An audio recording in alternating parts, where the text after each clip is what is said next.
আমাদের দেশের একজন পুলিশ আমরা দেখেছি এরকম এহেন একটা কর্মকাণ্ডে জড়িত হওয়ার পরে ন্যাক্কারজনক এমন বিষয় ঘটেছে যেটা কখনো কাম্য হতে পারে না।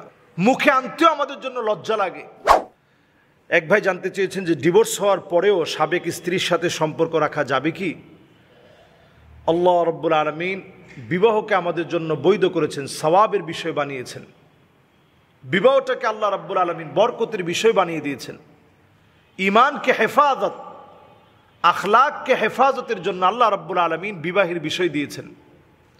বড়ই পরিতাপ আর আফসোসের বিষয় হচ্ছে যতই কিয়ামতের সময়টা ঘনিয়ে আসছে, আকওয়ামুন মিন উম্মতি ইয়াস্তাহিল্লুনা আল হিরা ওয়াল হারির ওয়াল খামর ওয়াল মাআজিফ, যত কিয়ামতের দিনগুলো ঘনিয়ে আসছে তত বেশি আমরা জেনা ব্যভিচারকে আমরা হালাল মনে করছি। আমাদের সঙ্গে যখন স্ত্রীর ছাড়াছাড়ি হয়ে যায় তখন এই স্ত্রীর সঙ্গে কোনরূপ সম্পর্ক রাখা, দেখা সাক্ষাৎ করা ইসলাম টোটালি আমাদের জন্য হারাম করেছেন। এই স্ত্রী আমার জন্য পর নারীর মতো, এখন সে আর আমার সুপরিচিত নয়। এই রকম কোন নারীর সঙ্গে সম্পর্কে জড়ালে আপনি জেনা করলেন। আপনি যদি বিবাহিত পুরুষ হন, আরেকটা বিয়ে করার পরেও আগের স্ত্রীর সঙ্গে সম্পর্ক রাখেন, ইসলামী শরিয়া যদি এই জমিনে কায়েম হতো, পাথর নিক্ষেপ করে আপনাকে হত্যা করা হতো। আমাদের দেশের একজন পুলিশ আমরা দেখেছি এরকম এহেন একটা কর্মকাণ্ডে জড়িত হওয়ার পরে ন্যাক্কারজনক এমন বিষয় ঘটেছে যেটা কখনো কাম্য হতে পারে না। মুখে আনতেও আমাদের জন্য লজ্জা লাগে। তার লজ্জাস্থানে যখন ওই নারী আঘাত করেছে ব্লেড দিয়ে, রক্তক্ষরণের কারণে সে দৌড়ে নিজেই হসপিটালে গিয়েছে, চিৎকার করে কাঁদতেছে। এই যে দৃশ্যগুলো পৃথিবীবাসী দেখতেছে, দৃশ্যপটের তৈরি হচ্ছে, জেনা আমাদের সমাজে একেবারে সহজ হয়ে গেছে। শয়তানের একটা কাজই হচ্ছে জেনার মধ্যে স্বাদ বাড়িয়ে দেয়া, হালালের মধ্যে স্বাদ কমিয়ে দেয়া। এটা শয়তানের একটা কাজ।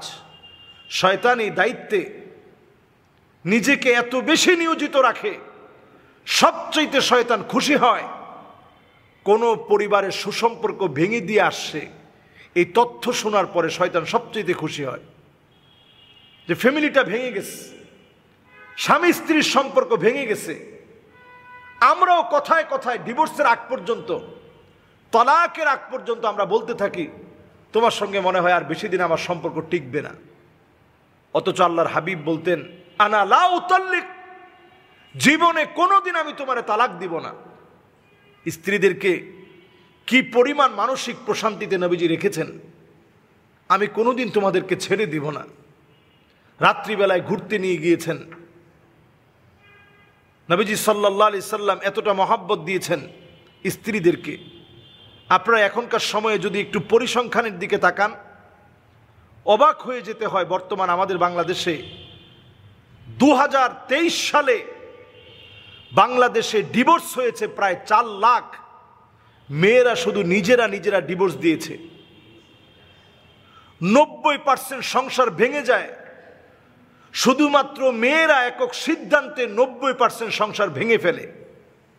তাহলে আপনি চিন্তা করতে পারেন এই যে ডিভোর্সের সংখ্যা দিন দিন বেড়ে যাচ্ছে, 90% বিবাহ ভাঙাটা হচ্ছে নারীদের পক্ষ থেকে।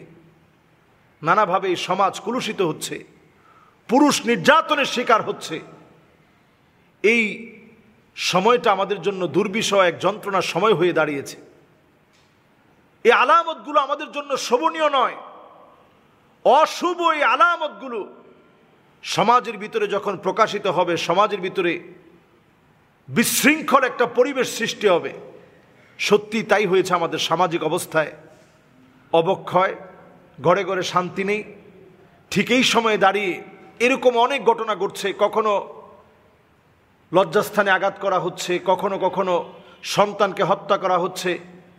একই ঘটনা দেখলাম যে স্বামী তার আগের স্ত্রীকে ছেড়ে দেওয়ার পরে নতুন বিয়ে করেছে, ছোট্ট বাচ্চাকে মেরে চোখটা ফুলিয়ে ফেলেছে, কোথাও দেখা যাচ্ছে গলা টিপে বাচ্চাকে হত্যা করা হচ্ছে। এই আলামতগুলো আমাদের জন্য ভয়াবহ আলামত। এজন্য আজকের এই ছোট্ট আলোচনা থেকে বলতে চাই, এগুলো আমাদেরকে বলে দিচ্ছে পশ্চিমাদের যত অনুকরণ আমরা বাড়াচ্ছি, তত বেশি সামাজিক দায়বদ্ধতা থেকে আমরা পিছিয়ে পড়ছি, ইসলামকে আমরা ভুলে যাচ্ছি। আবারও যদি আমরা আমাদের অতীত ঐতিহ্যের দিকে ফিরে যেতে চাই, আসতে হবে কোরআন সুন্নাহর দিকে। প্রতিনিয়ত স্ত্রীকে সালাম দেন, ঘরে গিয়ে স্ত্রীর সৌন্দর্যের প্রশংসা করুন, স্ত্রীকে সুন্দর সুন্দর নাম ধরে ডাকুন, এক প্লেটে খানা খাওয়ার চেষ্টা করেন, মাঝে মাঝে একসাথে গোসল করেন, প্রতিনিয়ত স্ত্রীর বিভিন্ন বিষয় বোঝার চেষ্টা করেন। অসুস্থ হয়ে গেলে স্ত্রীদেরকে আপনি অন্তত নবীজি সাল্লাল্লাহু আলাইহি সাল্লাম পাশে বসে আদর করে সূরা ইখলাস, সূরা ফালাক, সূরা নাস পড়ে ফু দিয়ে দিতেন, খবর নিতেন শরীরটা কেমন লাগে। আম্মা জানরা যখন হায়েদা অবস্থায় ছিলেন, অসুস্থ অবস্থায় ছিলেন, আরও বেশি খোঁজখবর নিতেন। এই কাজগুলো আমরা বাড়িয়ে দেই। মাঝে মাঝে স্ত্রীদেরকে ঘুরতে নিয়ে যেতেন, আমরা ঘুরতে নিয়ে যাই। আসার সময় নবীজি নাম ধরে ধরে বলতেন, জাবালুন ইউহিব্বুনা ওয়া নুহিব্বুহু, এটা উহুদ পাহাড়, এই পাহাড় আমাদেরকে ভালোবাসে, আমরা এই পাহাড়কে ভালোবাসি। এই আচরণগুলো সমাজের ভিতরে ভালোবাসা বৃদ্ধির কারণ হতে পারে। এই আচরণগুলো নবীজি আমাদেরকে শিখিয়ে গিয়েছেন।